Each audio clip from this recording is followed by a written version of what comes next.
મુખ્યમંત્રી ભૂપેન્દ્ર પટેલે વડનગરના ઐતિહાસિક હાટકેશ્વર મહાદેવના સુવર્ણમય શિખરનું કર્યું અનાવરણ, યજ્ઞશાળા અને લેઝર શોનું કર્યું લોકાર્પણ. કહ્યું, પવિત્ર યાત્રાધામના વિકાસ કામોથી વિકાસનો મંત્ર થયો સાર્થક.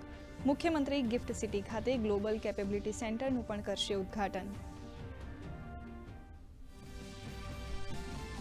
વટવાના રોપડા બ્રિજ નજીક વિશાળ ક્રેન તૂટતા અમદાવાદ મુંબઈ વચ્ચે ખોરવાયો રેલવે વ્યવહાર. અમદાવાદ વડોદરા મુંબઈ વચ્ચે દોડતી 25 ટ્રેનો કરાઈ રદ. 5 ટ્રેનોના બદલાયા સમય તો 6 ટ્રેનોને અપાયું ડાયવર્ઝન. મુસાફરો મુશ્કેલીમાં તો રેલવે વ્યવહાર પૂર્વવત કરવાની કામગીરી ચાલુ.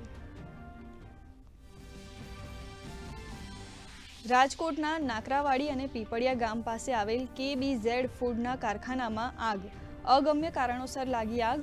કારખાનાના 200થી વધુ લોકોને બચાવાયા. 70% આગ પર મેળવાયો કાબુ.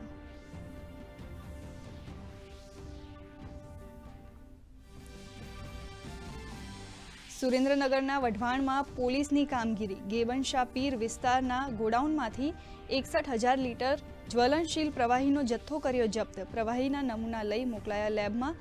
પુરવઠા વિભાગ દ્વારા વધુ તપાસ હાથ ધરાઈ.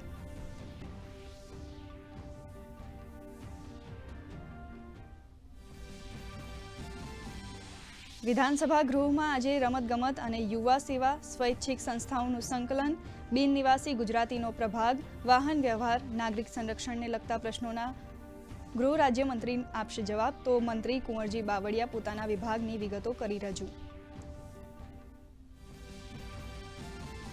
કર્ણાટકમાં મુસ્લિમ અનામત મુદ્દે રાજ્યસભામાં હોબાળો. JP નડ્ડાએ કહ્યું, કોંગ્રેસ ચોખવટ કરે કે તેઓ મુસ્લિમો માટે દેશનું બંધારણ બદલવા માંગે છે, તો કિરણ રિજિજુએ કોંગ્રેસ નેતા મલ્લિકાર્જુન ખડગેને કોંગ્રેસનું વલણ સ્પષ્ટ કરવા જણાવ્યું.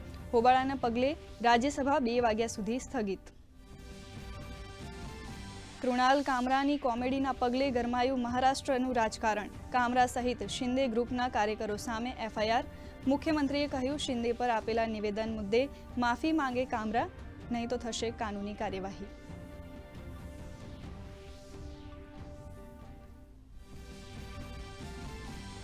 રાજ્યમાં ઉચકાયો ગરમીનો પારો. મોટાભાગના શહેરોના તાપમાનમાં 2 થી 3 ડિગ્રીનો વધારો. 43.4 ડિગ્રી મહત્તમ તાપમાન સાથે દાહોદ રાજ્યનું સૌથી ગરમ શહેર.